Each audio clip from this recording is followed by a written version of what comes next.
Gentlemen, in this video, we're going to be conditioning my Jim Green Razorback boots.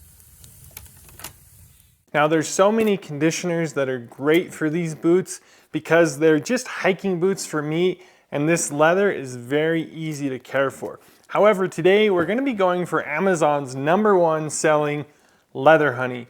I'm just getting into this stuff. I haven't really used it before. In fact, I had it in my bag and it tipped over and leaked, so I'm glad I actually put it in a bag, otherwise my box would have been trash. I did experiment on a few different leathers in a few small places. I did some research on it and I'm pretty excited about that.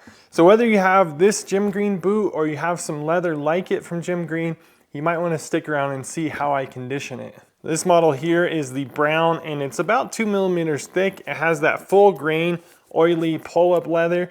And I can't wait to see how it transitions because these guys have been beat up and I've actually been waiting to get the time to film this video.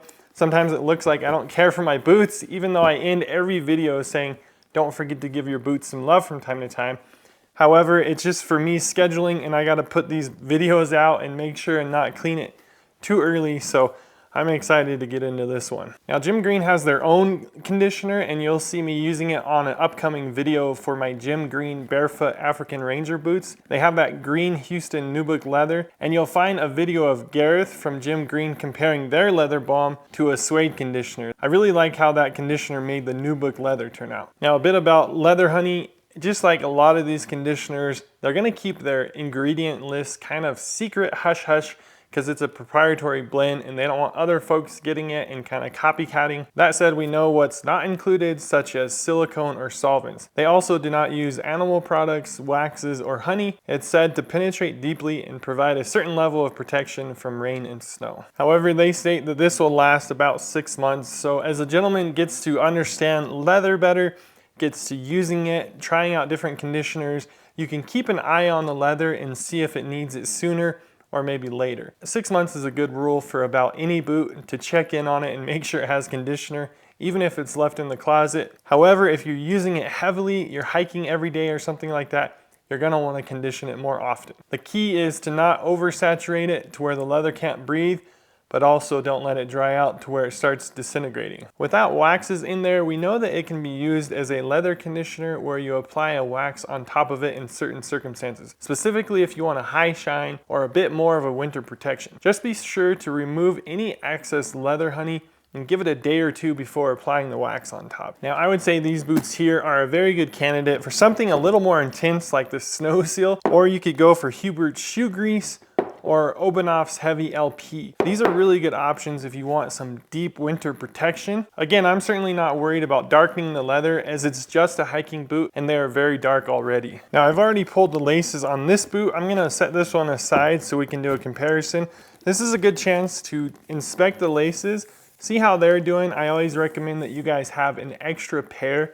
That way, if you're out and about on a camping expedition trip, or if you have dress shoes and you travel out of state, you go to Chicago for a business meeting, you have an extra set, and you might want to change the color at this point. These come with the green. I think it'd be a cool look, traditional red hiking boot laces. There's a bunch of good companies out there. I haven't really gotten into laces a whole lot. I know a lot of you have, so let me know if you have some good recommendations for laces. But at this point, I'm just gonna brush it down. So a simple horsehair brush, and you're gonna get all the dust that you can off these boots. These are nice in that they have a good gusset in there, so it keeps all the rocks and dirt. And I found that it has a really nice fold in there and has worked really well for me. These boots really aren't in need of a cleaning right now, even though they look pretty scuffed and pretty in need of some care. But if you were going to clean them first, I'd go with some leather cleaner here. That's always a good option. Less is more in terms of cleaning, or some saddle soap. Now, these things are known to pull some of the oils out of the leather, especially saddle soap, guys will say. So be a little cautious with how much you use and do it even. So if you're pulling any of the oils out, you wanna make sure and pull it evenly. So go in and get a nice even coat around it, let it dry off, give it 12 to 24 hours, and then you can go ahead and hit it with a conditioner. Now, this stuff here you can use with your hands or with a towel.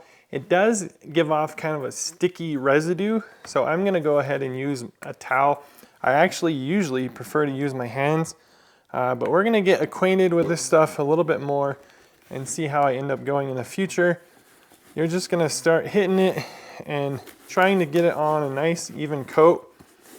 I think these boots are gonna look fantastic. I really do believe that any conditioner you have is just about gonna do it for these boots, whether it's some kind of oil that's gonna deeply penetrate.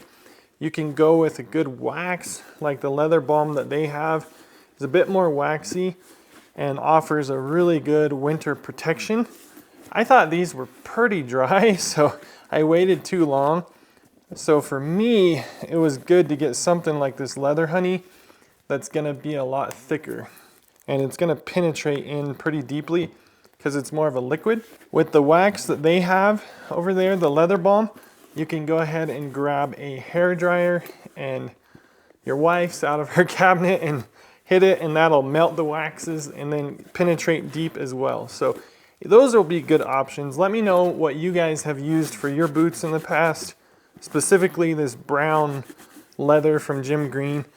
I know they use it on the Razorback. I think they use it on a few different pairs, so you guys probably already know that. Something that I really like is an applicator brush. This is really good for cleaning. I use this a lot with saddle soap.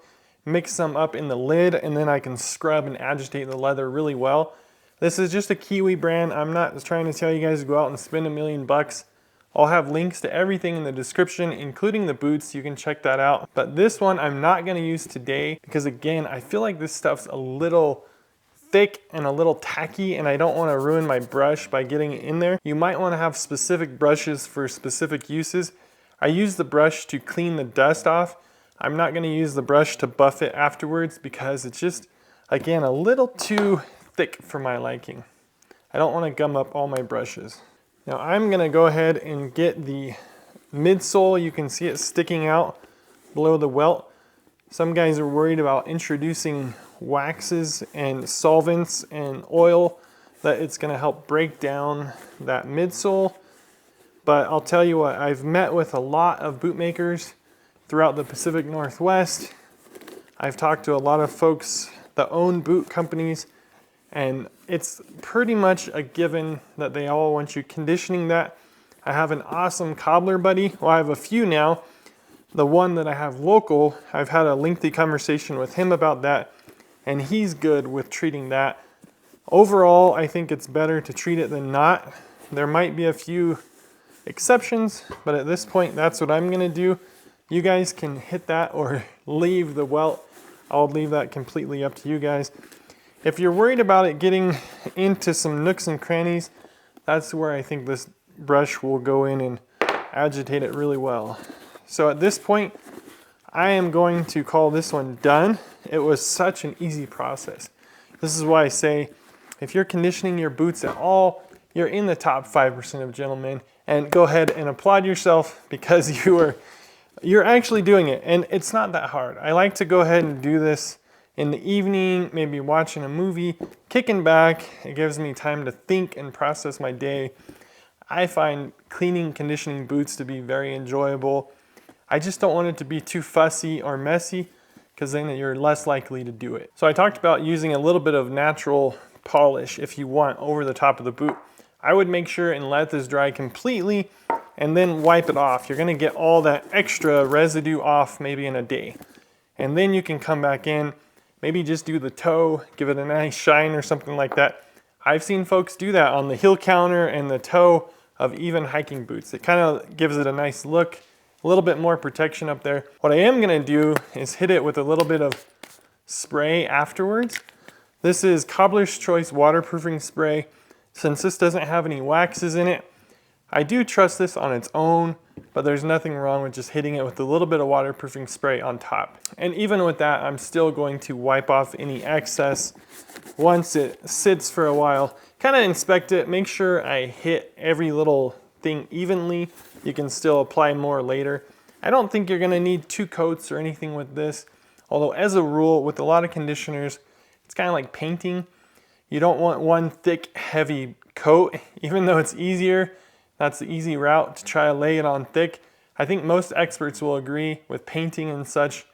several fine little coats is gonna be a lot better. As a rule with shoe conditioning, that's what you do, several smaller coats. This stuff's pretty thick, so I trust it with just one coat. But hey friends, I sure hope that you enjoyed this video and got a little something out of it. This leather, just, you can throw anything at it. Let me know what you guys have done. There's links to all this stuff in the description. Until the next video, God bless, and hey, don't forget to give your boots some love from time to time. If you like this one, we got a bunch of content just like this. Check out the channel. We have everything in playlists, anything from more men's boots to menswear. Check back often. We got a bunch of great stuff coming up on the channel. Till the next one, God bless, and we'll catch you then.